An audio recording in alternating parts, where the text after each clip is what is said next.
Kita sebutin aja kali ya biar nggak penasaran. Yang pertama, ada Daniel Shawn dari animasi UPH Angkatan 2013. Yang kedua, ada Alan Adi dari animasi UPH Angkatan 2013. Yang ketiga, ada Priska Natasha dari sinematografi UPH Angkatan 2014. Dan yang terakhir, ada Raymond Ahari dari desain grafis UPH Angkatan 2009. Sesi talk show ini akan dimoderatori oleh Kak Heranitio dan Kak Monica Feralda. Kalau gitu, waktu dan tempat langsung saja kami persilakan.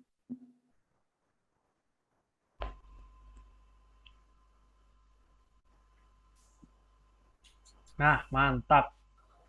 Terima kasih Elsa dan Grace buat si kondang kita. Ya, halo teman-teman. Selamat datang kembali di talk show terakhir kita pada hari ini. Dan halo Monta, apa kabar? Hai, baik Des. Gimana lo? Baik juga. Ya, tadi habis jadi moderator, sekarang jadi moderator lagi. Apa-apa, Betul. udah kan? Udah kenyang.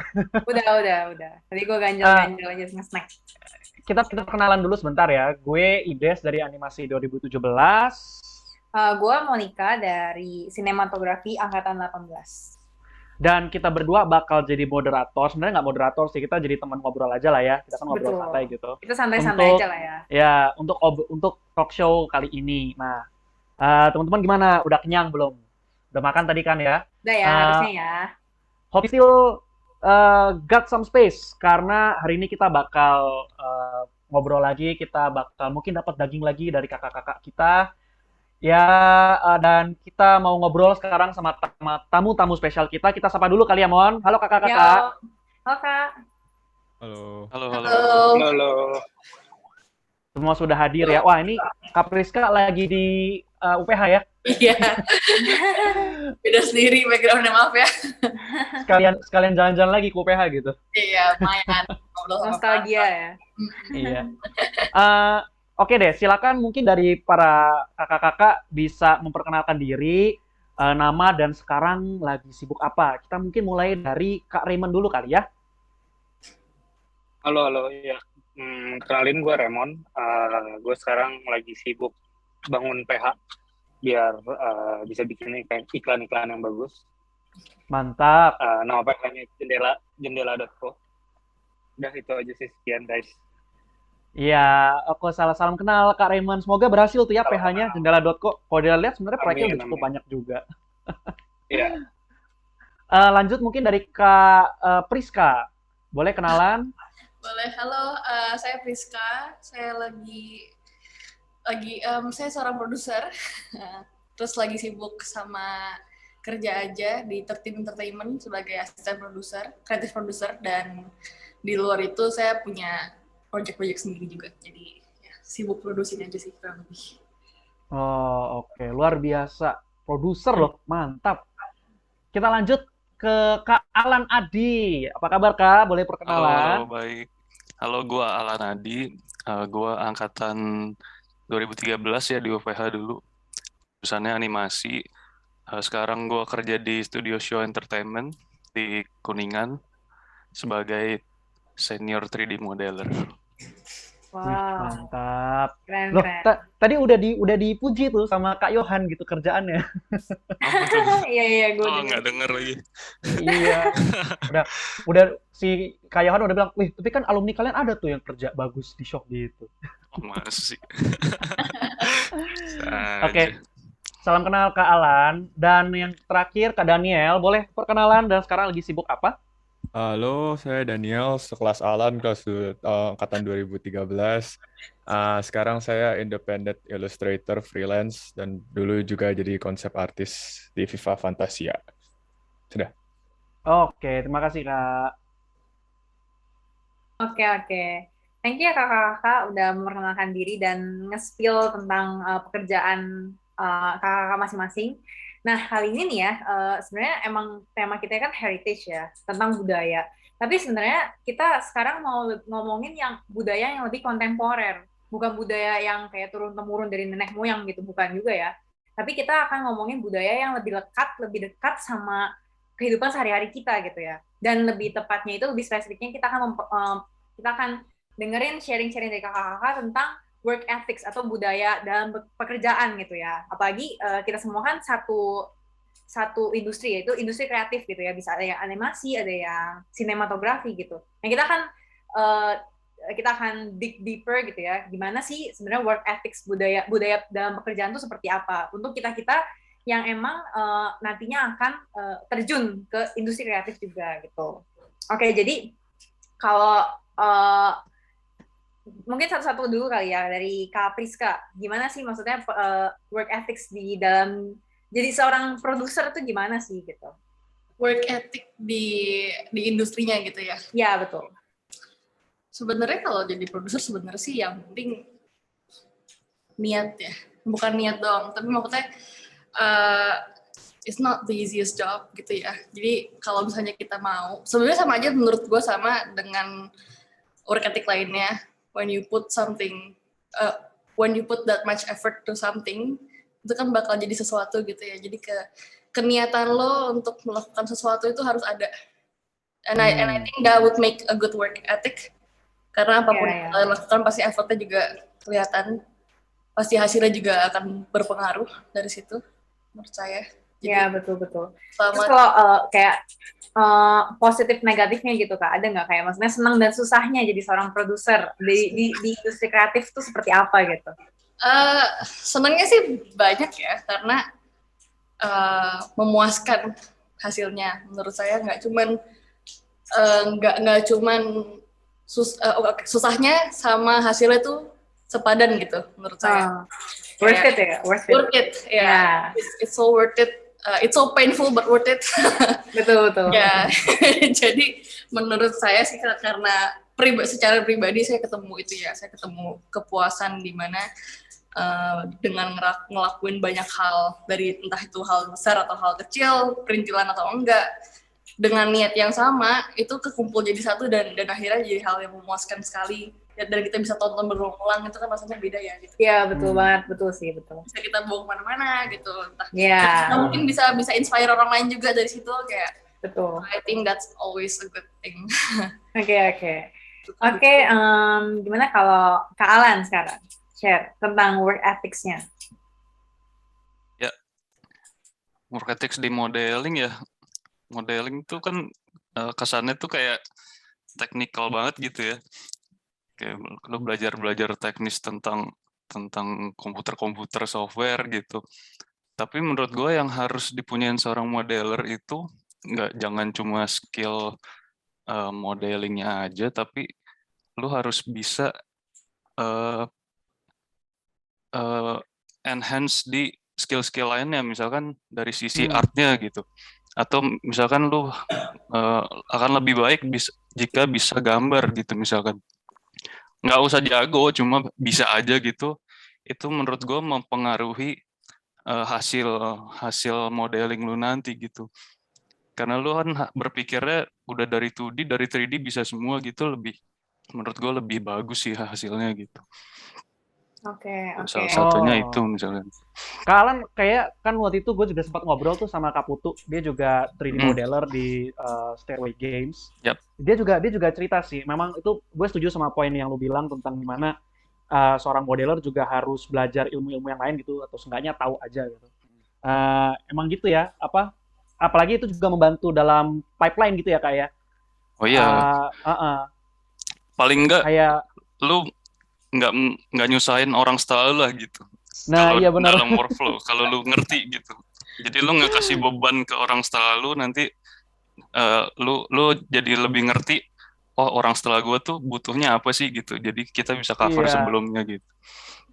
Si Kapo tuh cerita tuh emang yang lu bilang tadi gitu tentang workload yang selanjutnya dia spill gitu kalau dia kan konsep artis yang dia kerjakan 3D-nya tuh adalah David Lojaya gitu kan. Nah, si David Lojaya ini juga ternyata surprisingly mengerti gitu tentang 3D modeling gitu. Dia bisa ngebikin kayak workaround-nya gitu. Nah, itu ya sih. Itu gue setuju kalau itu work ethic yang bagus tuh buat 3D modeler. Oke, lanjut mungkin ke Kak Daniel. Gimana nih dalam ilustrator gitu ya, dalam ilustrasi atau enggak dalam freelance tuh gimana nih work ethic-nya yang dalam dunia itu? Kalau gue sebagai ilustrator yang freelance kan biasa nggak kerja dengan tim ya. Jadi cuman langsung straight dari gua terus ke klien. Mungkin kalau yang gue bisa sharing tuh work ethicnya, jadi kayak it's about self improving aja. Jadi setelah lulus itu you don't stop learning. Jadi kayak jangan keras kepala atas sebuah style misalnya, kayak lebih baik kayak tadi Alan bilang, mengerti banyak hal. Kayak sebagai ilustrator harus bisa menggambar apa aja gitu kesannya kan. Ya, dan ya di dunia freelance karena pendapatannya itu quote on quote tidak tetap, jadi harus nyari klien terus. Jadi emang semestinya tetap self improving, jadi ntar kliennya datang ke lu sendiri gitu. Right. Oke, menarik sih. Tapi kalau kayak gitu berarti emang kita ini juga harus rajin-rajin nyari kliennya gitu ya, Kak ya? Iya, ya bisa ntar kalian nyari klien sendiri, atau kalau misalnya membuat karya, misal self project atau personal project atau gimana gitu, terus dipasang di social media, ntar bisa datang juga sendiri gitu. Betul. Oke. Social media juga berarti itu berpengaruh besar lah ya. Berarti kita emang harus oke. Social media emang penting banget sih sekarang. Oke, terakhir Kak Raymond gimana kalau soal work ethics sebagai videographer?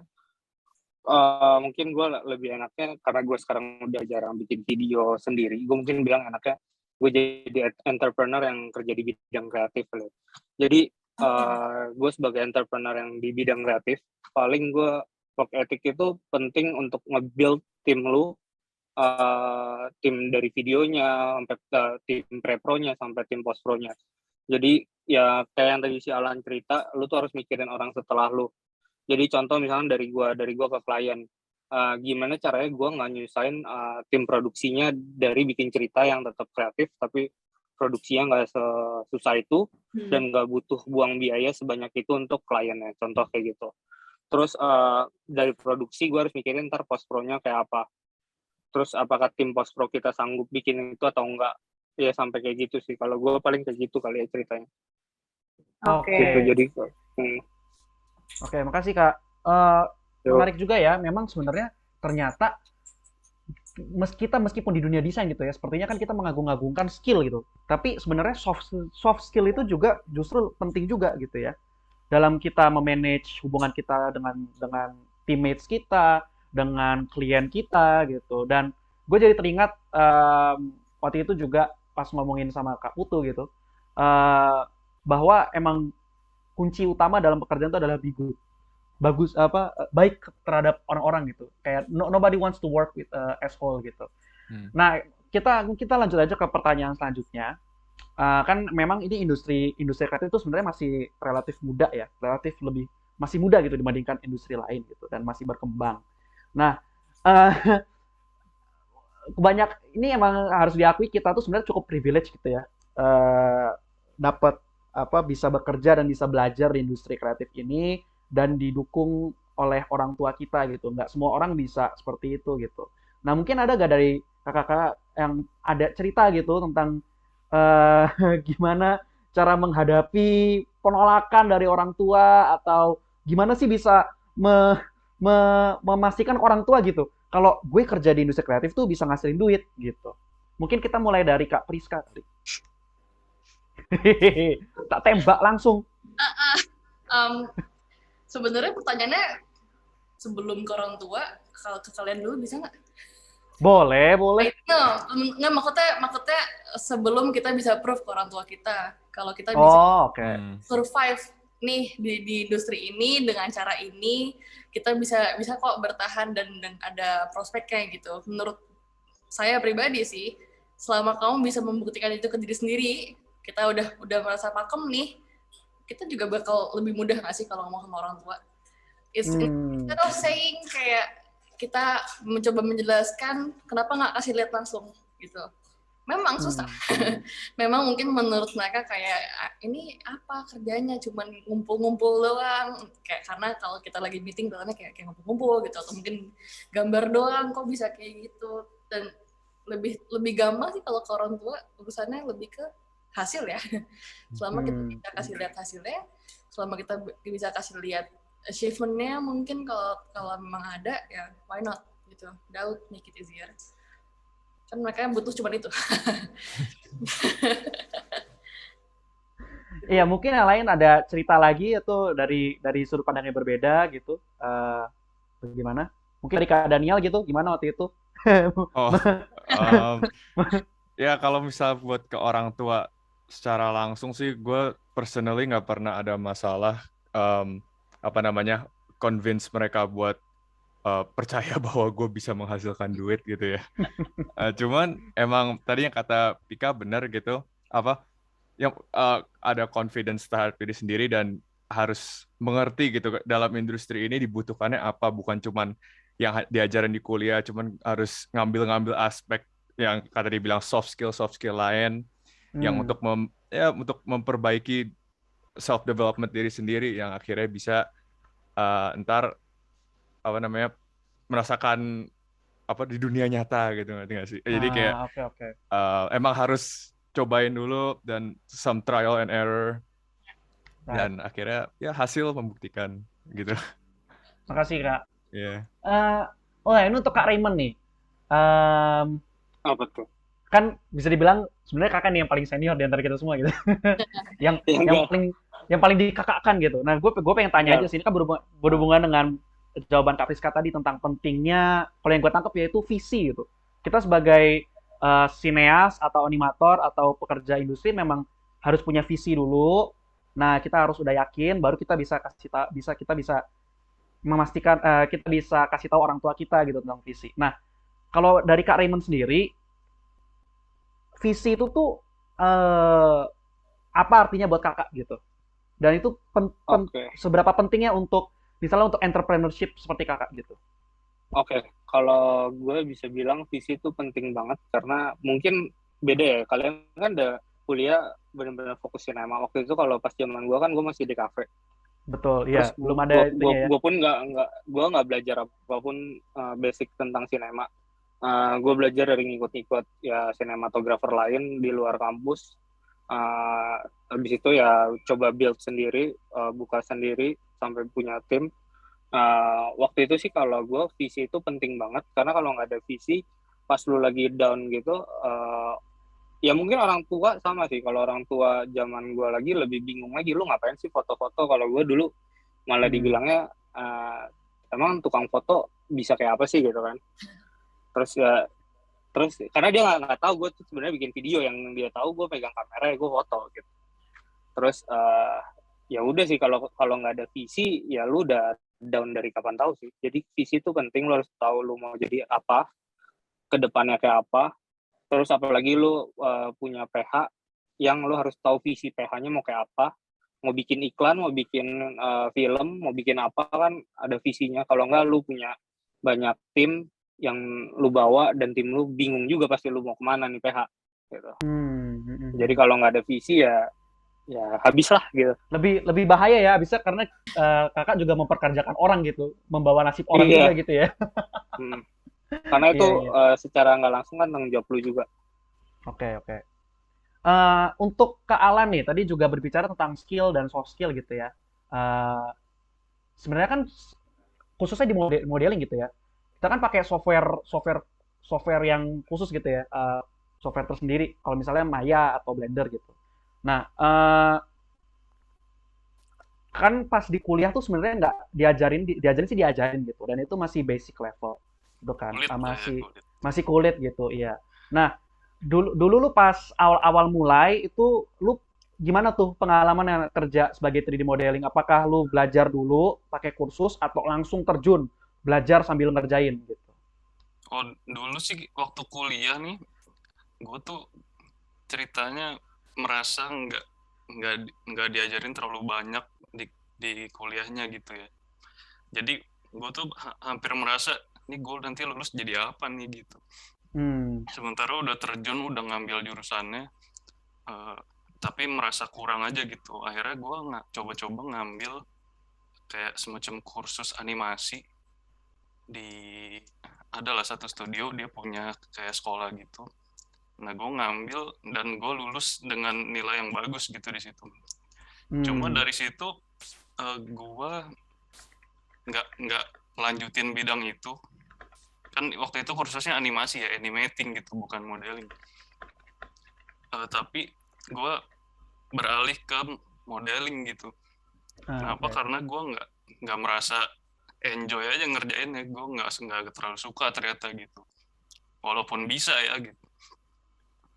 Nah, akhirnya dari situ capek nih kalau ngambil kursus lagi gitu. Akhirnya nyoba-nyoba sendiri, bikin sendiri gitu. Belajar dari YouTube, dari online tutorial, gue sampai beli beberapa tutorial. Terus nyolongin tutorial juga dulu dari tempat magang. Mereka kan Ya.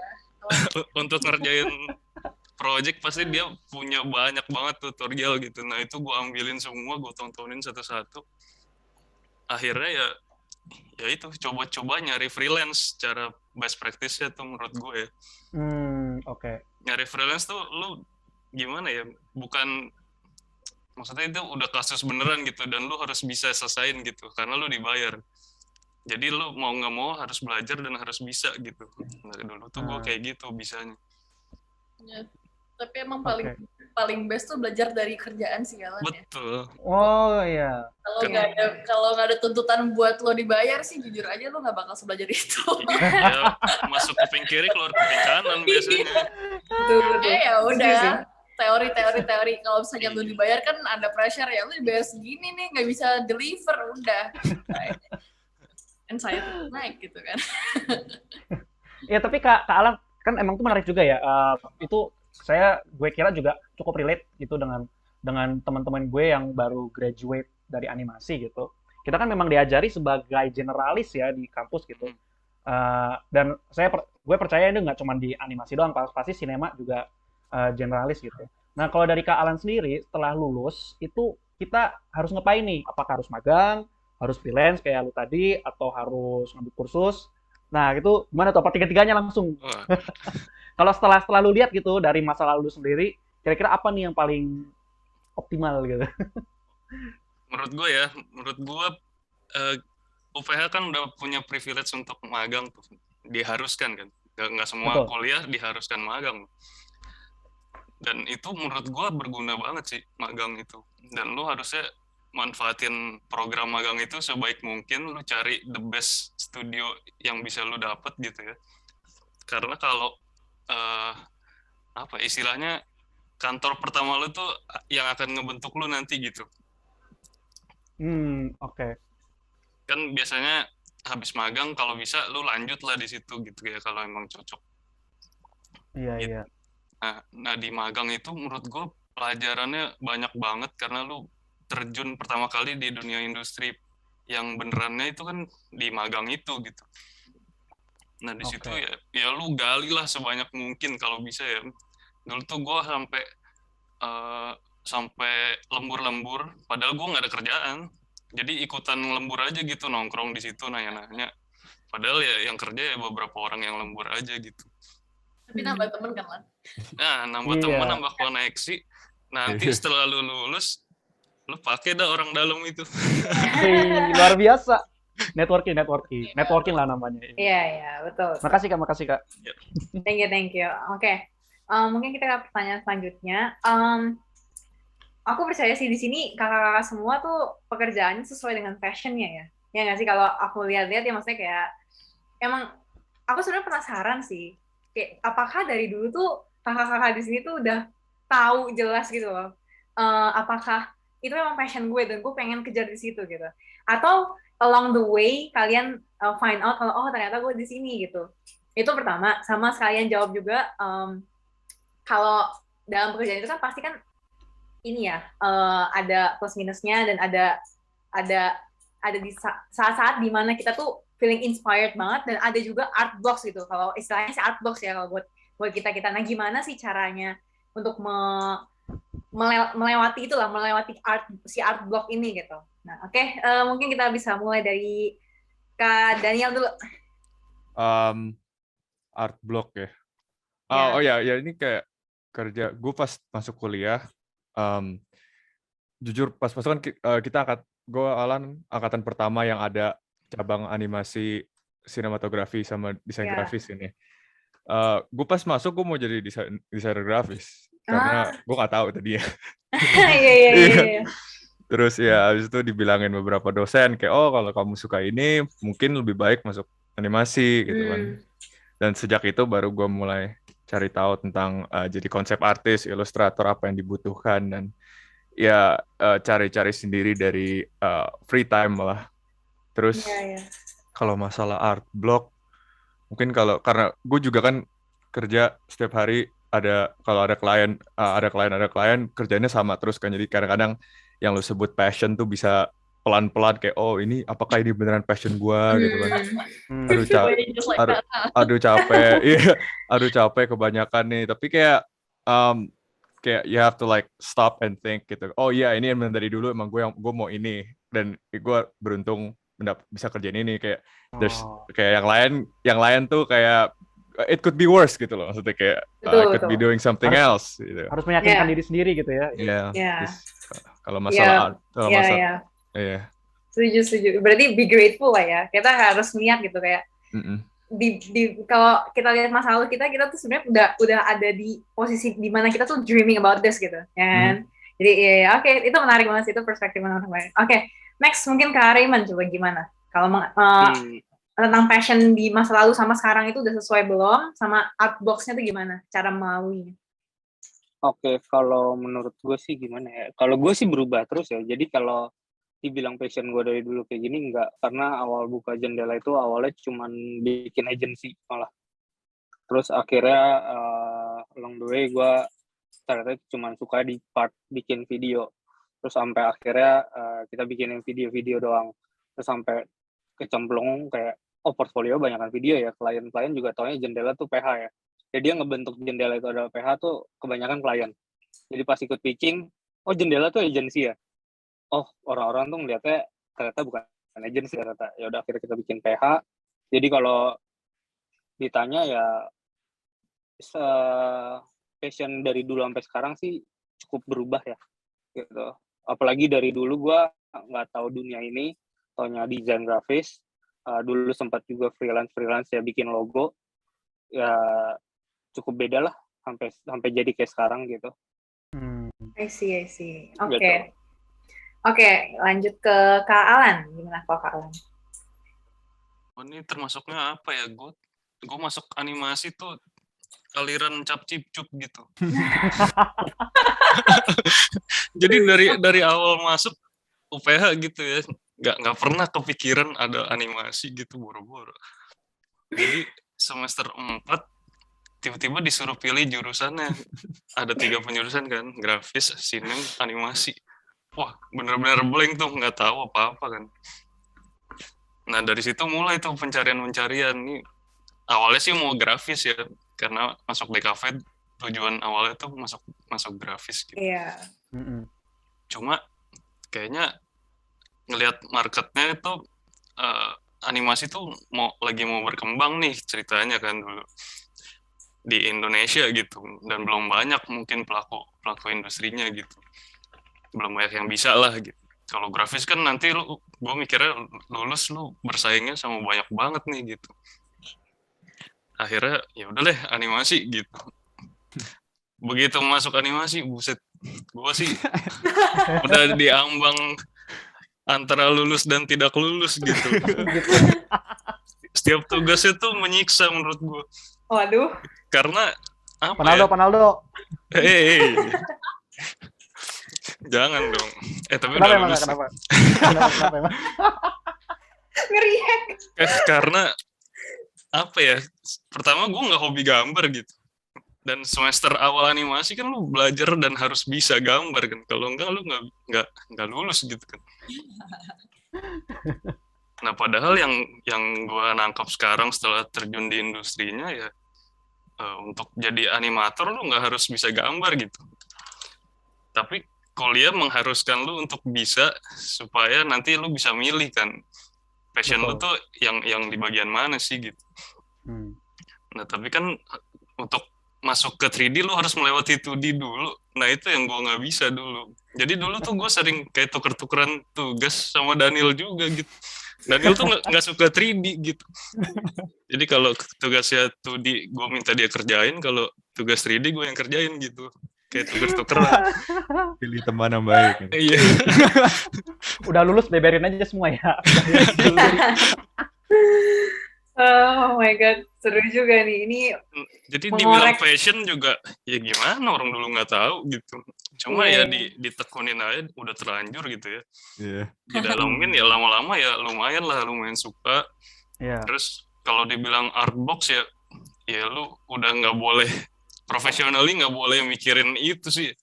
Pokoknya lu ada kerjaan, lu harus bisa gitu, harus selesain on time gitu. Oke. Mana kepikir lagi ada artbox, ya pokoknya kerjain aja terus gitu. Oke. Iya, itu latihan emangnya latihan terus gitu. Iya. Iya, harus gigih ya berarti ya. Oke, Iya. terakhir kalau Kak Priska gimana nih soal passion-nya dan untuk art blocks sebagai produser tuh ada nggak sih sebenarnya? Coba gimana Kak? Sebenarnya sih mungkin kalau secara kreatif ya nggak separah yang lainnya ini ya. Tapi gue jujur aja sama gengnya Alan, gue juga geng Capcip-Cuplan. Dulu waktu gue masuk UPH, gue nggak tahu kalau dia ada penjurusan. Jadi kayak, wow, oke, gue harus milih ternyata kan. Dan gue juga sama kayak kalian pengen ambilnya desain grafis. Karena gue pikir, seru gitu kan. Tapi ternyata setelah gue jalanin tahun pertama, gue nggak cocok. Dan emang dari dulu gue punya interest sama kamera gitu kan. Terus, shallowly thinking kayak, oh gue suka pegang kamera, ya udah gue masuk aja ke sinematografi. Ternyata ya beda jauh dan expect gitu kan. Tapi along the way, gladly sih gue sih bisa bilang gue ketemu passionnya ya. Karena ternyata kayak kalau dulu di mindsetnya kita kan kalau misalnya ambil sinema, otomatis kayak, oh lu mau jadi director, oh gue mau jadi penulis, semua yang kayak big creative job yang keren gitu. Tapi ternyata buat gue bukan itu. Ternyata malah buat gue itu kreatif gue ada mungkin ya. Maybe I have something to offer, but not to the point gue tuh sangat passionate sama hal itu. Jadi jadi ada satu momen di hidup gue di mana gue mempertanyakan apakah gue cocok di sini gitu. Apakah gue suka gitu. Do I hate this? Enggak sih gitu. Tapi apa? Kayak jadi gue kebetulan karena gue mikir kayak gitu, jadi gue explore pilihan lain gitu kan. Pilihannya apa? Kalau misalnya gue nggak harus kreatif, misalnya gitu kayak. Tapi still in the same industry, di mana gue bisa benar-benar fulfilling my ability lah gitu. Karena gue suka ya pekerjaan yang memang kayak, oh nggak cuma lu belajar buat achieve yang paling bagus di kerjaan lo, tapi personally you also learn gitu kan. Dan gue ketemu producing. Dan I can safely say kalau gue ketemu gitu secara nggak sengaja tuh biasanya, karena waktu itu gue kayak ada tawaran untuk nyoba gitu, lo mau nggak jadi line producer gue yang kayak oke, gue nggak tahu itu apa tapi gue oke. Terus akhirnya ternyata gue cocok kan, mentally strong no masih menurut gue, karena itu it's lifelong learning process lah menurut gue. Tapi kalau misalnya excitement-nya terus thrill-nya itu gue selalu ketemu. Gue rasa kalau blog nggak terlalu itu ya, nggak art blog nggak. Frustration yes. Ya. Because you're dealing with people, you're dealing with a whole thing, not just the creative part. Ya. Gue rasa blog itu pasti akan ada, karena gue rasa kalau nggak ada blognya itu bukan producing. I think you're just enjoying it gitu kan. Itu ya mungkin nggak bakal se exciting gitu. Justru itu menurut gue part yang bikin apa ya, hari tuh beda gitu loh. Setiap hari tuh nggak bisa bilang masa lalu sama. It's always new, it's always different. Every project have different problems, dan problemnya kayak apa, skalanya kayak gimana, itu menurut gue is something you never get bored of. How could you? Menarik. Itu berarti aku baru tahu kalau ternyata Kak Priska juga geng Capcip-Cup juga ya, masuk ke sinema itu. Iya, apalagi itu sih ya Mon ya. Ini kan emang mereka kan angkatan pertama di mana itu konsentrasinya ada kan. Nah, tapi emang itu sih good news-nya ya buat kita dan buat teman-teman adik-adik kelas kita, emang udah lebih refine sekarang sih. kurikulumnya udah lebih refine, udah Ya. lebih mantep gitu. Jadi mungkin penderitaan dari kakak-kakak kita ini sudah bisa diminimalisir gitu ya. Iya.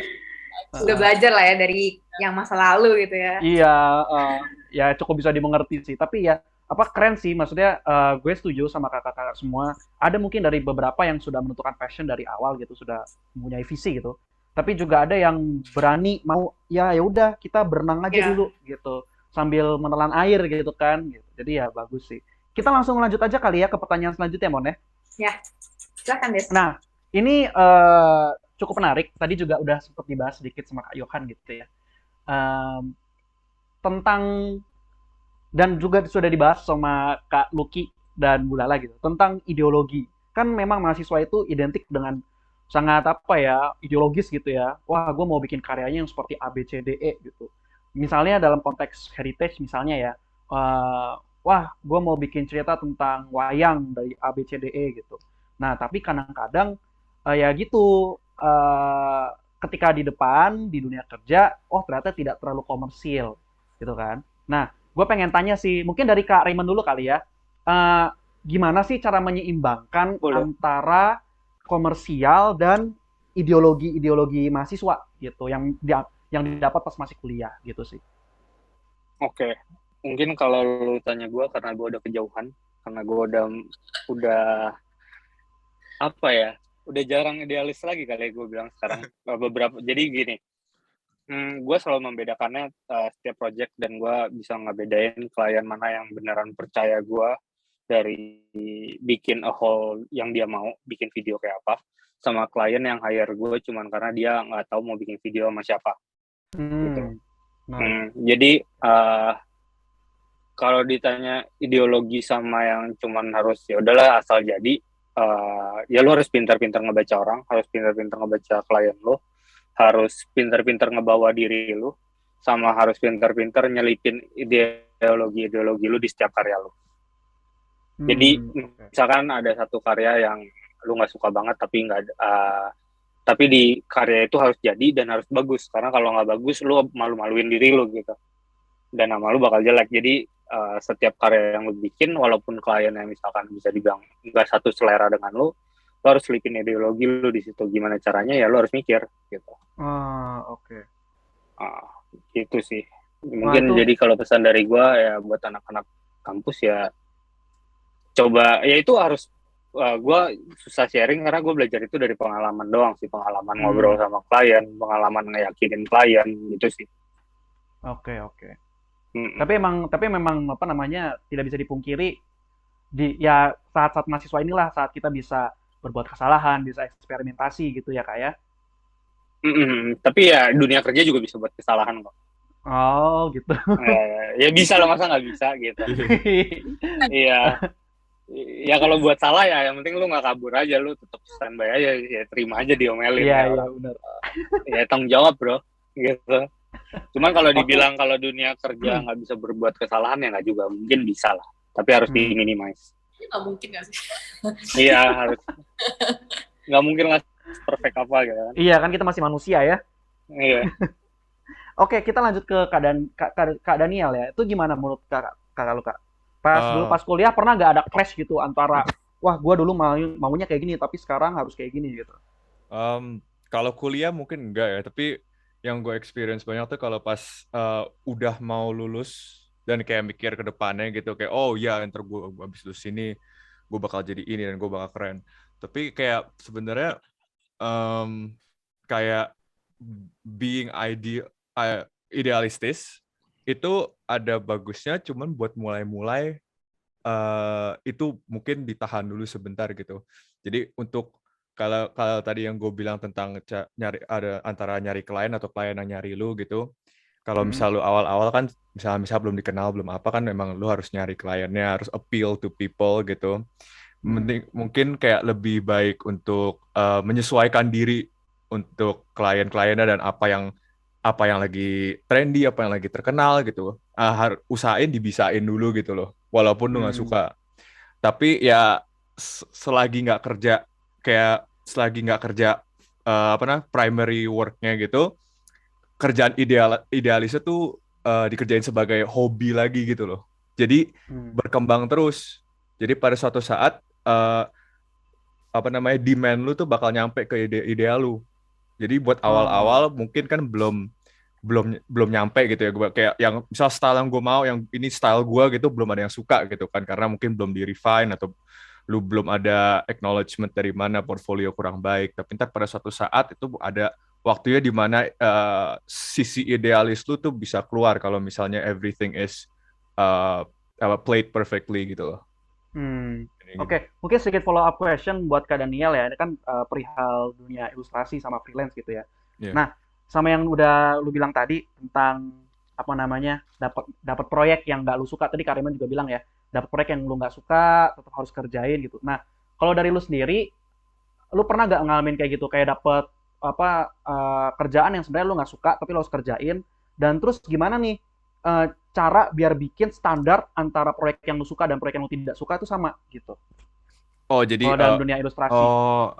Pernah lebih ke yang gue dapat kerjaan yang gue nggak suka, dan gue pakai itu untuk kayak gue pas mulai projectnya gue tahu ini susah banget untuk menyampaikan standar biasa gue yang kalau misalnya gue kerja sesuatu yang gue passionate about. Tapi kalau misalnya lu tahu gitu ini nggak bakal nyampe standar lu, mungkin pakai ini sebagai pelajaran dulu, sebagai trial and error. Lu kerjain kayak do your best, dan kalau misalnya masih awal-awal dan lu emang belum bisa milih pekerjaannya, pakai itu buat kayak next time mungkin kalau misalnya dapat kerjaan yang sama, lu udah tahu aspek-aspeknya dan bisa lebih baik lagi gitu loh. Oke. Makasih Kak. Iya. Berarti lanjut ke Kak Alan ya. Nah, itu gimana tuh Kak? Kalau dalam pekerjaan Kakak sendiri sebagai 3D modeler, itu kan memang ya pasti dapat itu ya, dapat ya kerjaan dari pipeline sebelumnya gitu. Yeah. Nah, itu gimana tuh? Apakah ada tips dari Kakak mengenai kalau misalnya wah ini gue nggak terlalu suka karakter desainnya nih, tapi gue kerjainnya gimana gitu? Wah, kalau ngomongin masalah ideologi yang kalian punya gitu, menurut gue nggak bisa diterapin di saat lu terjun di industri service gitu loh.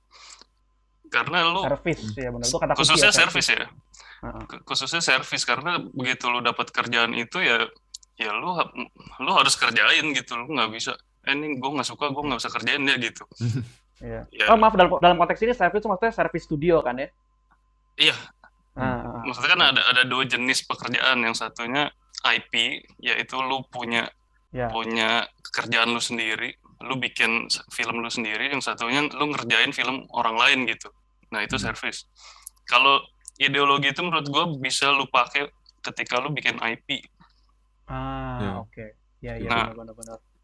Lu bisa keluarin tuh di IP itu idealisme lu bisa lu masukin di situ. Tapi kalau udah ngomongin service ya idealismenya ya dari kliennya yang ngasih lu kerjaan, bukan dari lu gitu.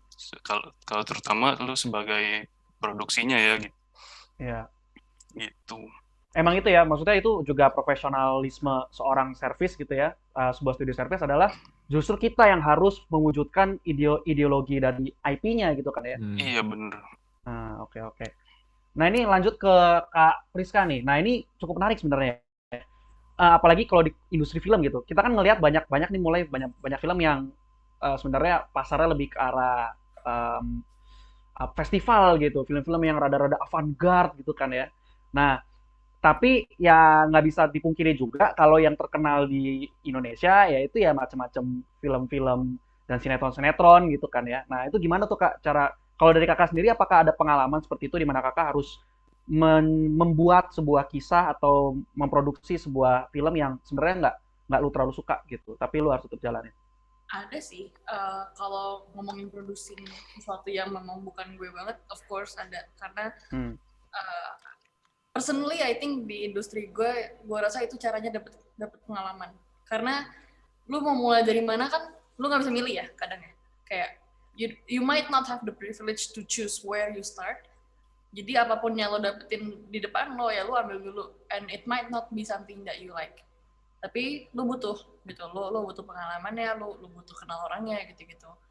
Menurut gue sih kalau gue selalu balikin ke orangnya ya, kayak soal ideologi lu clash nih sama kerjaan lo gitu.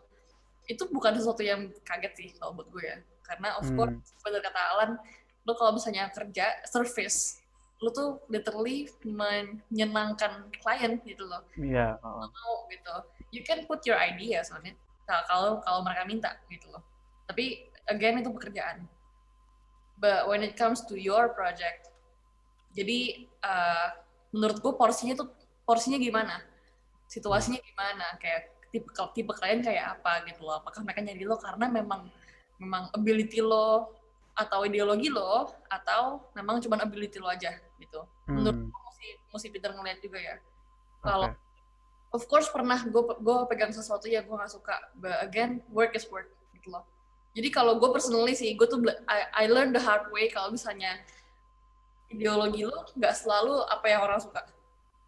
Idealis lo tuh bukan sesuatu yang orang bisa terima terus gitu. Jadi tahu jadwalnya aja sih, tahu waktunya aja kapan, dan menempatkan diri juga ya, kayak jadi sebelum lo ambil project lo mikir bisa sejauh apa nih gitu, sejauh apa yang bisa gue kasih, apakah service aja kah, atau gue bisa memang agak mengekspresikan diri di sini gitu. And that would save you from a lot of headache, karena kalau enggak lo pusing kan, kayak lo ngerasa gue nggak cocok sama kerjaan ini, gue nggak ini. Kembali lagi pertanyaannya ke lo, apa yang lo cari? If it's money gitu loh. Kalau lo ya jangan sampai urusan karena uang itu bikin lo lebih tight dan akhirnya lo kompromiin itu, ya jangan gitu loh. I think it depends on the apa ya, objektifnya apa gitu. Sedikit follow up question Kak. Kan sebelum ini ya guys, sebelum kita mulai interview ini kan kita ada pre-interview ya beberapa hari yang lalu, dan udah nanya-nanya tentang karya-karyanya. Nah, kalau dari Kak Prisca kan emang sebenarnya karyanya udah cukup variatif gitu ya Kak ya. Nah, dan beberapa kakak produseri gitu. Nah, gue pengen nanya sih, dan ini perihal ideologi dan passion ya. Dari sudut pandang kakak sebagai produser gitu, gimana sih, kan kalau ini sedikit berbeda mungkin dari Kak Alan yang kerja di service studio gitu, tapi dari kakak sendiri yang sebagai kurang lebih mungkin setara dengan pencipta IP gitu ya, atau enggak setidaknya yang menentukan ideologi atau batasan-batasannya. Nah itu gimana cara mengkomunikasikan ke teammates kita gitu, ke yang kerja di dalam tanda kutip di bawah kita gitu. Your team, you mean? Ya, our team ya benar. How to create your own team that have the same idea dan sebenarnya kalau gue ya personally, sebelum gue mulai ajak orang, gue kenal dulu gitu. Kayak kalau buat gue lebih zaman seperti itu ya, jujur aja ya, kayak if I know what you like, if I know you as a friend, I might know what you might be interested in gitu. Kalau buat gue sih, gue mulai dari situ gitu. Tapi untuk misalnya situasinya nggak segampang itu ya, kayak lo mesti nyari orang baru gimana. Menurut gue sih yang penting asalkan lo sebagai inisiatornya, lo harus yakin dulu. If you're not sure of what you want, how can you convince somebody else? Kalau gue gitu. Jadi menurut gue dari situ lo baru bisa mulai create tim gitu. Karena kalau misalnya lo yakin banget sama ide lo pengen ngejalanin ini, tapi lo tahu lo butuh bantuan, ya lo bisa mulai nulis kan, kira-kira lo butuhnya apa, what kind of team do you need, berapa orang gitu. Nanti dari situ lo bisa mapping, dan akhirnya lo bisa mulai pikir-pikir kira-kira siapa nih orang-orang di sekitar gue yang bisa gue ajak gitu. Sesimpel kayak gini deh, misalnya gue dulu pas TA gitu ya, I have to make this film buat TA gitu kan, kayak terus gue muter otak gitu, gue nggak tahu temen gue yang bisa gue jadiin kru siapa gitu kan. Terus gue kepikiran sama temen-temen gue yang gue tahu nih, oh lu bisa kamera kan gitu, lu bohong nggak bantuin, mungkin dalam kurungnya, dalam payungnya itu memang bantuin gue TA, tapi at the same time gue tahu dia juga suka gitu loh. I have the story kayak, dan gue pengen bikin nih kebetulan buat TA gue, lu mau nggak gitu ngajak. Dan mungkin lu juga harus pikir porsinya gimana nih, lu mau ngajak doang, mau bayar kah, atau kayak gimana. Itu bisa Iya. secara pribadi gitu, tapi menurut gue that's how you create one. Dan menurut gue sih intinya balik lagi ke lo gitu. Kalau misalnya lo yakin sama sesuatu yang lo mau lo kejar, either that's heavy on the vision aja dan mungkin nggak terlalu banyak budget gimana, you can actually convince somebody to do it if you're very sure. But I don't suggest it. Gue ya akan lebih fair kalau misalnya lo bisa kayak ngasih something in return gitu kan. But it depends on the situation. Jadi menurut gue juga lo mesti banyak ngobrol sama orang, mesti banyak share your ideas, share your thought gitu. Menurut gue sih dari situ lo bisa pelan-pelan ketemu orang yang like-minded. And I think that would be a lot easier kalau misalnya lo ketemu orang yang memang cocok gitu malah. Oke. Menarik. Oke, mungkin ini pertanyaan penutup dan terakhir aja kali ya. Tapi just make it quick, Kak. Apa sih sebenarnya, ada nggak tips and tricks untuk kita semua yang mau terjun ke dunia industri kreatif, yang mungkin kayak kakak-kakak di modeler atau illustrator atau producer maybe atau videographer, ada nggak Kak tips and tricksnya gitu buat kita? Siapa dulu nih? Oke, mulai dari Kak Priska dulu deh. Start wherever you can. Jadi tadi kan ada pertanyaan soal magang, itu mesti di mana sih mulainya gimana? Menurut gue kadang-kadang kita nggak punya space gitu kan untuk milih kayak gue mau magang di sini, gue harus dapat. You might not get that gitu. Jadi apapun yang lo dapat di depan lo, start dulu aja. Karena kalau lo memang pengen goal lu udah jelas sih, eventually lo akan sana ya, menurut gue. Betul. Start small, selalu ambil pelajarannya dari lo start, karena even lo magang, even lo baru kerja sebagai asisten atau apa gitu, pasti ada sesuatu yang bisa lo pick up along the way. Kayak jadi mungkin kerjaan lo beda banget sama visi lo gitu. Misalnya kerjaan lo administrasi dan sedangkan lo pengen jadi apa, director. Might be very different, but you know how to manage people, you know how to deal with people, gitu-gitu, things like that. Yang gue rasa selalu ada silver lining-nya, lu selalu ambil itu, dan along the way, selama lu achieve up, lu arahnya kemana, dilihat terus gitu, end goal-nya, dan I think that Oke. Dari Kak Alan ada nggak tips and tricksnya? Oke. Oke, Kak Raymond dulu deh, Oke. Kalau gua sih tips and triknya apa ya? Lakuin semua hal yang lu dapet di saat itu dengan 100%. Gitu. Jadi kayak lu dapet job desk-nya sekarang masih Line Pro, ya udah lakuin itu 100% gitu. Oke. Ya. Simple, padat dan jelas. Oke. Next untuk Kak Daniel, gimana tuh? Apa ya? Jangan keras kepala, dan kalau bisa jangan mikir kayak, jangan berasa puas terhadap diri sendiri terlalu cepat gitu. Jadi tetap terus belajar, terus nyari ilmu, dan mungkin surround yourself with people that are better than you. Oke, itu nice perspective. Oke. Terakhir untuk Kak Alan yang tadi disconnect, oke? Sorry ya. Iya, nggak apa-apa. Gimana Kak, ada tips and tricks kah dari seorang 3D modeler? Kalau dari gue, jangan ini sih. Kalau dari pengalaman ya, jangan nyalahin masa lalu terus gitu. Kalau dulu gue tuh soalnya ini terjebak di apa ya, di mindset, gue tuh di kampus nggak belajar nih gitu. Padahal bisa aja gue yang emang nggak belajar gitu. Kalau sekarang dipikir-pikir, mungkin kampusnya emang kasih materi yang udah bener, cuma gue yang nggak belajar gitu. Dan itu jadi evaluasi gue sekarang sih. Jadi jangan terus-terusan nyalahin masa lalu. Iya. Apapun X factor itu, tapi lebih nunjuk ke diri sendiri aja dan evaluasi gitu.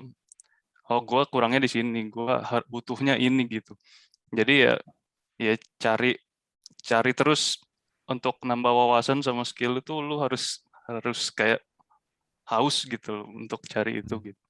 Haus, harus haus benar. Iya betul. Gitu sih. Itu sih. Itu sebenarnya itu nampar banget sih yang jangan selalu lihat ke belakang gitu ya intinya ya. Jangan blame yourself about the mistakes, the past mistakes gitu ya. Ya oke. Itu menarik banget. Oke, jadi itu tadi sesi talk show kita dan sekarang kita langsung aja ke Q&A kita nih ya. Kita udah ada beberapa pertanyaan dari attendees kita. Oh ya, untuk yang pertama ini Kak Priska ada LinkedIn atau Instagram yang bisa di-follow nanti mungkin di akhir sesi dia. Kita semua bakal sharing social media kalau Kakak nggak keberatan. Nanti di akhir kita bakal spill semuanya ya, social media dan LinkedIn dan lain-lain. Kalau Kakak ada yang mau dipromosikan silakan. Self promotion ya oke. Ides bisa baca pertanyaan selanjutnya. Ya, kita lanjut dulu ke pertanyaan Sherina Pangestu. Halo kakak-kakak. Wih, Halo. kakak-kakak ya. Saya mau bertanya, apakah kakak-kakak semua masih sering menghadapi slump sampai sekarang? Slump itu berarti maksudnya kayak creative block tadi itu ya. Bagaimana tips untuk bisa menghentikan cycle slump tersebut dan mempertahankan konsistensi work ethic dengan baik? Terima kasih. Nah, mungkin kalau yang cycle tadi art block sudah sedikit terjawab gitu ya. Tapi ini yang ini pertanyaan yang bagus sih. Gimana cara mempertahankan konsistensi work ethic gitu? Semangatnya berarti ya maksudnya gitu ya. Mungkin bisa dari Kak Raymond dulu kali ya. Oke. Kalau gue sih itu balik lagi ke diri kalian masing-masing ya. Kalau kalian ngerasa udah nggak semangat lagi ngerjain satu hal itu, gue rasa lu harus stop dulu, harus break dulu, pikirin kenapa lu begitu, baru lu jalanin lagi. Kadang soalnya gue kayak bulan November ini tuh entah kenapa lagi hektik parah. Gue sampai ngerasa ini tuh gue cuman nyari duit doang apa mau bikin karya sih gitu. Sampai akhirnya ya harus break dulu, berhenti dulu, lihat sekitar lu, enjoy dulu, baru lu bisa dapetin work ethic yang lebih bagus lagi. Karena kalau udah padat banget, udah terlalu sibuk, lu tuh kadang ngerjain sesuatu yang penting selesai aja gitu sih. Oke. Makasih Kak. Jadi memang kita butuh selah gitu ya, butuh waktu. Ya. Generator yang nggak butuh sekarang. Oke. Lanjut. Sorry Kala, Kak Raymond ada. Oh, ada lagi. Sorry. Oke. Ganti jaringan. Ya, tadi gue cuman men-summarize gitu dari Kak Raymond, berarti emang kita tuh harus take a break, kita harus mengambil nafas sejenak untuk recollect our thoughts, dan baru dengan itu kita bisa memikirkan kembali visi, misi, tujuan kita, dan kita bisa lanjut jalan lagi gitu ya Kak ya. Oke. Lanjut ke Kak Daniel. Bagaimana Kak? Kalau gue mungkin lebih kayak make a good schedule yang sesuai sama lifestyle lo, dan kayak kapan, ya kan pertama know yourself, kayak kapan lo harus berhenti, kapan lo harus mencari uang gitu ya. Know your priorities, kayak tujuan lo ke apa, tadi ngomongin tentang visi lo, kayak kapan akan lo sampai ke sana, tapi do it in your own pace. Jangan ngeliatin orang lain, mereka bisa, oh dia umur segini udah bisa gini gitu misalnya kan. Iya benar. Itu nggak, it's not healthy. Jadi mikirin lu sendiri dulu. Sama kalau misalnya tadi ngomong sedikit art block, mungkin kayak yang kayak tadi Kak Raymond bilang juga ya, kalau misalnya lu udah kesibukan banyak kerjaan, it's good that you escape dulu. Dan kalau bisa lu selagi istirahatnya itu, lu just consume more media, ngeliat-liatin yang apa yang bagus, apa yang enggak, apa yang lagi tren, apa yang enggak, mungkin buat referensi, buat apa. Dan mungkin nonton, kalau gue sih nonton Animal Planet biasanya, jadi dapat referensi untuk konsep-konsep gitu. Oke. Gitu ternyata ya. Oke. Makasih Kak Daniel. Kalau gue summarize berarti yang pertama adalah scheduling. Schedule yang bagus itu penting. Ini juga berlaku ya buat anak-anak kuliah. Tolong tetapkan jadwal dengan baik, karena gue lagi TA sekarang, mepet banget jadwal gue, tolong. Dan yang kedua, kalau sedang break, kita jangan berarti break itu bukan berarti kita pergi dari dunia kreatif selamanya, tapi malah kita harus mengkonsumsi gitu. Karena dengan kita mengkonsumsi, kita bisa memberikan output gitu kan ya. Benar. Oke, makasih Kak Daniel. Lanjut ke Kak Alan. Ya, tadi Daniel bilang jangan banding-bandingin lu sama orang lain gitu. Kalau gue justru kebalik, gue sangat suka membandingkan gue dengan orang lain gitu. Dan menurut gue ini works buat gue untuk gimana ya, kayak lebih terpacu gitu. Nah, salah satu tips dari gue, ini menurut pengalaman pribadi gue ya, gue tuh membiasakan diri untuk selalu ikut sama seminar-seminar atau misalkan masterclass atau apa gitu. Dan event-event kayak gitu tuh menurut gue apa ya, secara nggak langsung kan kesannya menjual mimpi gitu ya. Oh, ini orang dari Disney ini udah bikin ini, orang dari Lucasfilm udah bikin Transformer nih dari Indonesia gitu.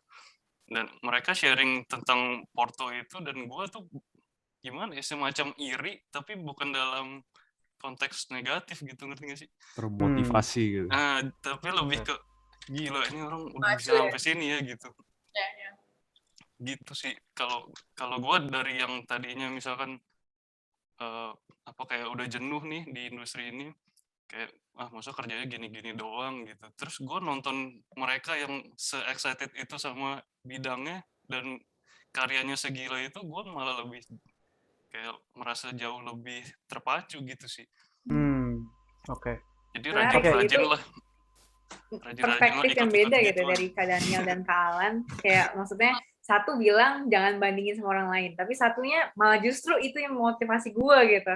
Itu menarik banget sebenarnya. Spektrum Oke. Spektrum. Iya. Tapi gue bisa setuju sama dua-duanya sih. Kalau yang gue lihat dari Kak Daniel, maksud yang gue bisa artiin ya, kayak wah lu nggak usah bandingin sama yang nggak penting gitu loh, kayak umur 25 harus udah nikah, umur sekian harus udah punya bisnis ini. Iya kan? Kayak gitu kan, itu malah bikin down sendiri. Tapi ya dan satu sisi lain yang Kak Alan bilang tadi, ya itu gue setuju banget. Itu juga cocok sama tips yang Kak Daniel bilang tadi kan. Surround yourself with talented people gitu. Dan kita itu sebagai apa ya? Kayak target, gue mau kayak gitu juga. Gue mau kayak gitu juga gitu. Mungkin kita lebih bisa nematin diri aja kali ya sekarang. Maksudnya kalau kita butuh motivasi, kita boleh lihat karya orang lain, kita bisa jadi itu motivasi gitu. Tapi kalau untuk yang nggak penting, yang kayak ngebandingin orang secara buruk, maksudnya gimana ya, dengan diri kita sendiri itu jangan gitu ya. Mungkin kita harus lebih pintar-pintar aja gitu ya, menempatkan diri kita tuh di mana gitu. Benar-benar.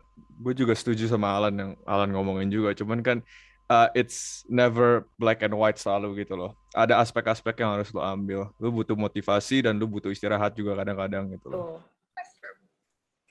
Mana sehatnya? Right. Okay. Terakhir ke Kak Priska nih. Ya. Tadi belum kan ya? Iya. Slump ya.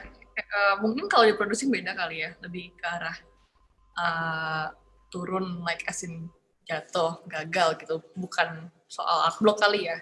Karena menurut gue secara objektif art block pasti ada untuk siapapun itu. Entah itu seniman, entah itu ilustrator, entah itu even producing juga ada art blocknya gitu. Cuman maybe not in a sense kayak kalian gitu yang harus facing kreatif at all times gitu. Tapi kalau buat gue sih fokus. Yang gue pun kadang masih susah gitu loh untuk belajar, kayak jangan karena masalah kecil lo tuh pikir oke, ini nih ini apa jatuhnya gue nih gitu, paham gak sih? You gotta see it as a bigger objective because it is bigger gitu loh. Kayak secara kalau mata lu melihatnya perspektif lebih jauh, lu bakal ini masalah lu nggak segede itu kok, tapi bisa di solve. Bukan artinya masalahnya kecil jadi lu nggak solve, bukan gitu ya. Lu tetap punya fokus di mana kayak oke, goal gue tetap yang gede, tapi gue harus tahu caranya solve yang kecil gitu loh. You know what I mean? Jadi kayak selama lu punya fokus itu dan punya effort yang sama untuk nyelesain masalah tuh dengan hati yang sama gitu loh, dengan effort yang sama, menurut gue lo akan eventually akan ketemu jalan terangnya gitu. Dan tadi pertanyaannya kan tips untuk menghentikan cycle slump tersebut. I think If it's a cycle, then it's a pattern. Jadi mungkin lo harus evaluasi diri juga, apa yang lo lakuin salah, apa yang lo lakuin mungkin nggak not working, bisa lo adaptasikan, dan lo akhirnya improve gitu. Dan menurut gue itulah personally buat gue joy-nya itu ya. Means I'm improving, I'm literally improving karena gue lihat objektifnya masalahnya apa dan how to solve it gitu loh. Jadi kalau misalnya memang cycle-nya sama ya jangan diulang. Menurut gue gitu ya. Gitu. Dan it's not about you. Menurut gue ya, maksudnya it's not about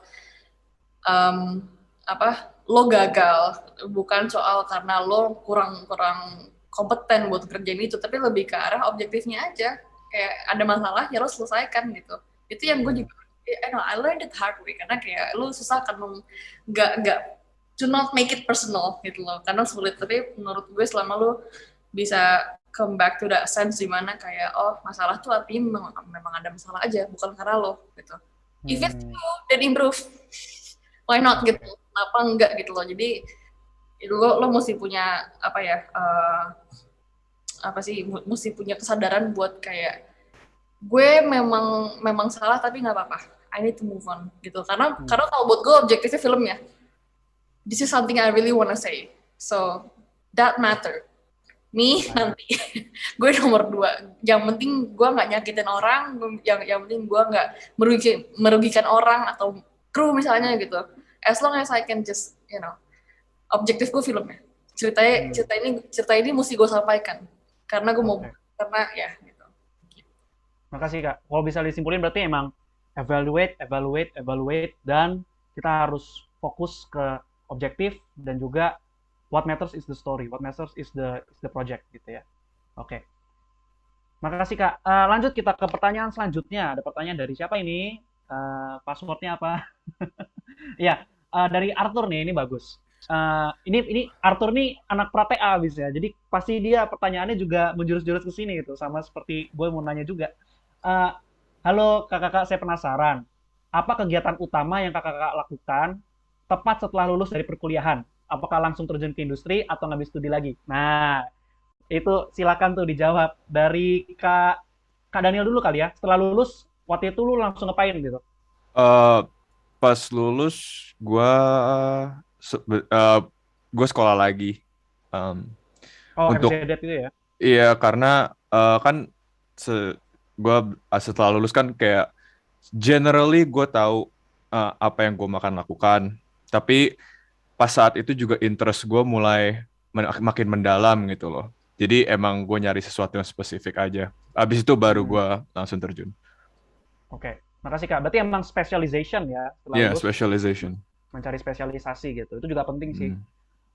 Dari Kak Alan, gimana Kak? Tadi sebenarnya udah singkat, tadi Kakak udah cerita ya. Coba tapi di-iterate lagi coba. Habis lulus ya?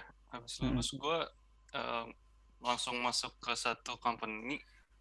Itu sebenarnya bukan studio animasi sih. Cuma lebih ke apa ya?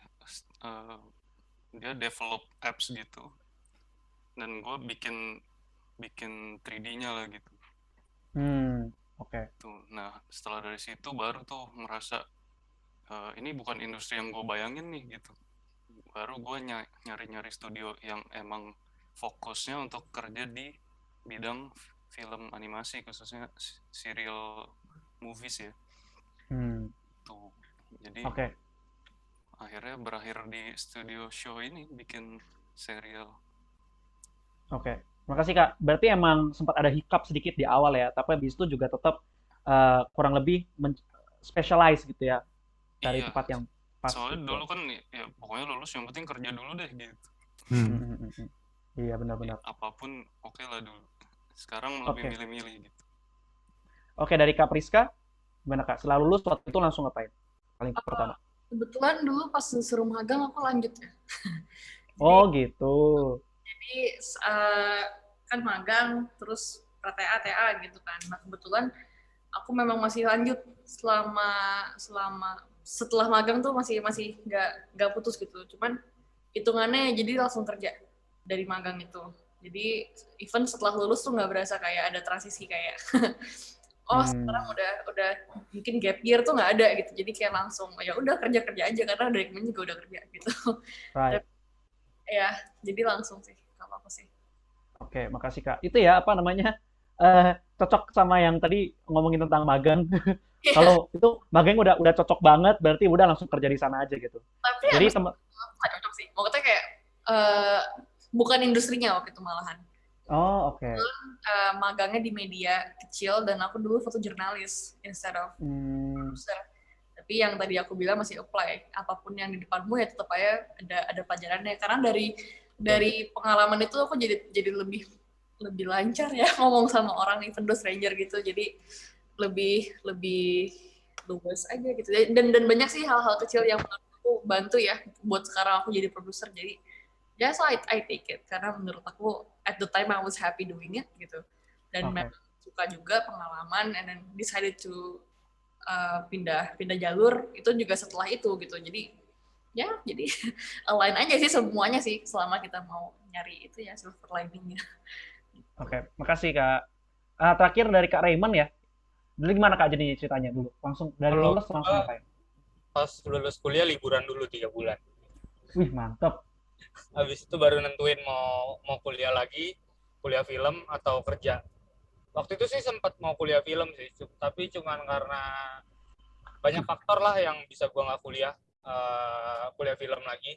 Salah satunya males, udah keasikan kerja, Hmm, terima uang, ya udah akhirnya kerja aja deh. Kerja juga bisa belajar kok gitu sih. oke. Makasih Kak. So, Oke, oke. Karena sisa waktu kita sebenarnya cuma 10 menit ya. Jadi ini pertanyaan terakhir aja dari Cindy Winardi. Oke, ini menarik banget sebenarnya pertanyaan tadi gue udah baca. Jadi ini mau membandingkan budaya dalam negeri sama luar negeri nih. Jadi pertanyaannya di dalam berpartisipasi mengerjakan proyek klien luar negeri. Mungkin saja kakak harus menghadapi persyaratan atau aturan yang berbeda dari biasanya, dari yang lokal ya. Nah, ini pertanyaannya adalah apakah ada beberapa hal dalam etos kerja yang kakak harus ubah atau sesuaikan gitu. Oke, mulai dari Kak Daniel mungkin. Eh, gue mungkin yang paling besar adalah waktu tidur ya. Karena kalau misalnya kliennya di luar negeri, apalagi kalau klien gue sebagian besar dari US, lu harus terbiasain agak terpaksa ganti jam tidur lu juga gitu loh. Iya, iya. Jadi karena mereka balas-balasnya kita Betul. back and forth-nya itu biasa tengah malam sampai jam 2:30 gitu biasanya. Aduh, Jet kasihan. lag ya, Kak? Iya, jadi kayak ya gak enaknya jadi social interaction-nya juga agak kepotong karena pagi-pagi gue belum bangun sampai siang misalnya. Kayak gitu. Oke. Mungkin dari Kak Alan. Bedanya luar sama dalam negeri ya, klien ya. Project. Kalau yang gue rasain ya, kan sekarang gue lagi ngerjain film series dari Disney ya, dan itu ya seperti kalian tahu dari US gitu. Perbedaannya salah satunya yang paling menonjol itu budaya membacanya sih, karena di project sekelas Disney mereka punya apa ya, semacam panduan itu banyak banget. Jadi kayak kita sebelum mulai project tuh dikasih berpuluh-puluh lembar PDF dan kita harus baca rules itu gitu, dan nggak boleh salah gitu. Nah, gue pernah sekali waktu tuh nggak baca semuanya karena ya udah ada kerjaannya juga, nggak terlalu inget lah gitu rulesnya. Dan gue pernah nanya ke lead gue gitu, Mas ini diapain ya gitu. Pertanyaannya simpel gitu, pokoknya nanya teknis lah. Dan mereka bilangnya, lu udah baca belum? Pokoknya sebelum baca jangan nanya deh gitu. Pokoknya intinya lu harus cari dulu baru nanya. Kalau mentok banget baru nanya gitu. Gitu. Dan yang kedua ya ini sih, gue merasa mereka tuh lebih detail gitu. Jadi kayak feedbacknya itu warna ke geser sedikit saturationnya gitu, itu dibalikin, dia nggak mau gitu. Nah, Jadi waduh, strict banget ya berarti ya. sedetail itu, dan dia walaupun udah deadline tetap dibalikin. Jadi lu harus kejar revisiannya, ya sampai sedetail itu. Pokoknya Iya, iya. hasil render sama dengan gambar desainnya gitu. Wow. Gitu. Jadi ya ini gue membandingkan dengan project-project yang pernah gue kerjain sebelumnya itu di Indo ya, di project lokal ya nggak sampai segitunya gitu. Baru di sini doang yang gue rasain kayak gitu. Oke. Gitu sih. Next buat Kak Priska gimana nih? Ada sih kayak tapi lebih ke arah jam kerja juga sih sama kayak Daniel sih. Ya, dan so far nggak ada yang gimana ya, tapi menurut aku sih aku nggak ngerasa harus adjust banget karena mindsetku adalah aku ikut flow-nya mereka gitu. Ya kalau misalnya mereka butuh ini dan bener soal detailnya Disney, BTW gue juga pernah punya pengalaman kayak gitu, kayak they're so detail to the point, kayak kalian yang nggak biasa pitching sedetail itu ya harus bisa adjust. Nah itu juga mungkin work ethic masih sama, tapi ya sometimes you have to push, sometimes you have to ya udah santai aja, kadang-kadang santai, kadang-kadang enggak, kadang-kadang ada yang strict harus jam segini, meeting jam segini, pernah juga kayak gitu. Mungkin peraturan soal copyright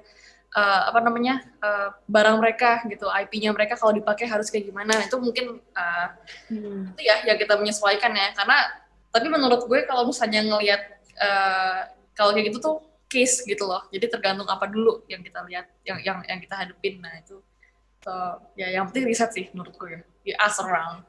Kalau misalnya belum pernah kerja sama klien ini, coba ngikut dulu gitu, and then you adjust.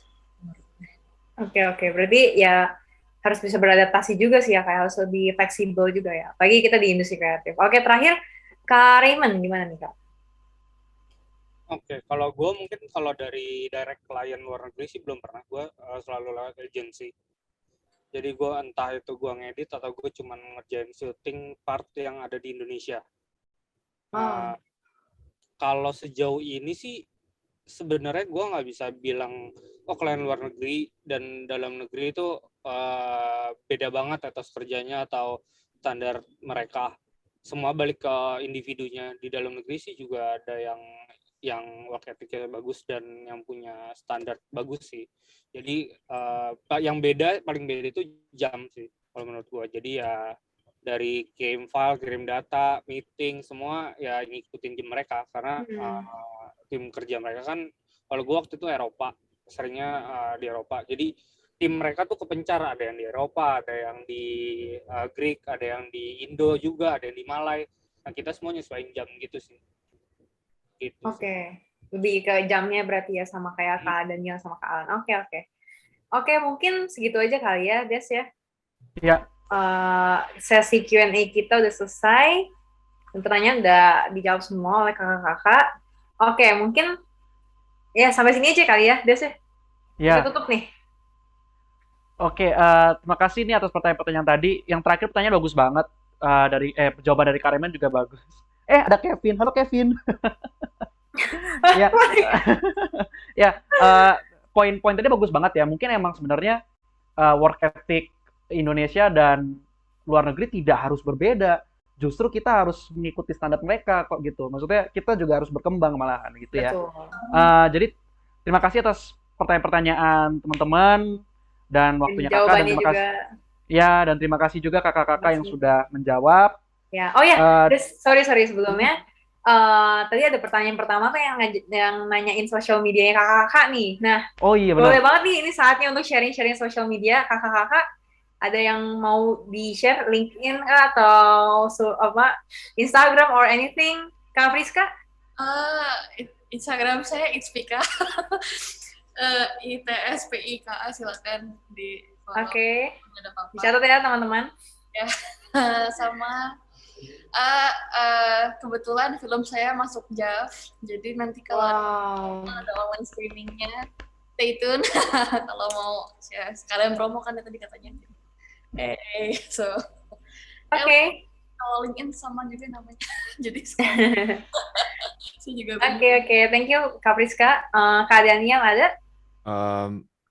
Instagram aja kali ya. Oke, boleh. Instagram gue danpurnm, DANPURNM. Itu aja. Oke. Kak Raymond. Oke, kalau gue sih semua nama gue penulisannya sama, RAYMOND, spasi Ahari, AHARI. Kalau mau follow PH gue boleh jendela.co biar banyak followernya. Mantap. Oke, boleh self promotion, promosi apapun lah ya, PH boleh apapun. Kak Alan terakhir. Instagram aja ya. Ya, boleh. Instagram gue di @alanadi disambung. Alan ALANADHIE. Oke, udah nemu semuanya. Oke, mungkin segitu aja dari kakak alumni. Thank you banget ya Kak, udah mau sharing sama kita semua. Itu semua tadi insightful banget dan sangat inspiring. Oke. Kita langsung close saja ya. Thank you penonton yang masih nonton sampai sekarang, sampai di penghujung acara ini. Oke. Kita balikin langsung aja ke MC. Thank you semuanya. Bye-bye. Silakan MC ambil layarnya. Oke, wah terima kasih banget ya untuk para alumni dan moderator yang udah sharing banyak banget dari tadi. Jadi lebih semangat gitu nggak sih bawaannya? Kalau kamu Grace gimana? Bener banget, seneng banget sih bisa dengar pengalaman-pengalaman mereka. Wah, tapi nggak kerasa ya. Udah selesai lagi nih talk show ketiga dan terakhir kita hari ini. Kayaknya habis ini waktu yang paling ditunggu-tunggu teman-teman deh. Pastinya udahan kan, Grace? Kayak gitu dong. Jangan sedih. Jangan pisah dulu, kan baru kenalan kita. Kita mau ngumumin nih, pemenang lomba UPH Film Festival 2021. Waduh, gimana nih? Deg-degan gak tuh para peserta? Aduh, kalau aku yang dipanggil sih aku shock banget. Jadi, without further ado, pemenangnya adalah... Bentar, Grace. Sayangnya bukan kita nih yang bakal umumin pemenangnya. Tapi ketua acara kita di UPH Film Festival 2021, Bapak Naldo Yanuar. Kalau gitu, waktu dan tempat kami persilahkan. Ya, terima kasih MC. Kita sudah sampai ya di sesi yang ditunggu-tunggu ya. Mungkin ini saya langsung aja para pemenang dari tiap kategori yang akan saya bacakan nih dalam kesempatan kali ini. Mungkin sebelumnya saya jabarkan kembali sedikit ya. Jadi event ini telah diikuti lebih dari 120 submisi karya filter dan penjurian yang bertahap dan detail ya, cukup sulit karena cukup banyak nih karyanya yang bagus-bagus. Adapun kriteria yang menjadi poin utama itu termasuk kesesuaian tema pasti, penggarapan cerita, kematangan visual ya, pengambilan gambar, desain komposisi, alur serta style desain karakter dan gerakan kalau di animasi ya. Semuanya itu dikemas secara unik dan kreatif. Oke, tanpa berpanjang lebar lagi, kita mulai ya dengan kategori dan para pemenangnya. Yang pertama, untuk kategori Best Short Animation, the second winner goes to Lelucon oleh Fanny Wahyuni, Kevin Nathanael, dan Clara Vania Yoel ya. Selamat ya.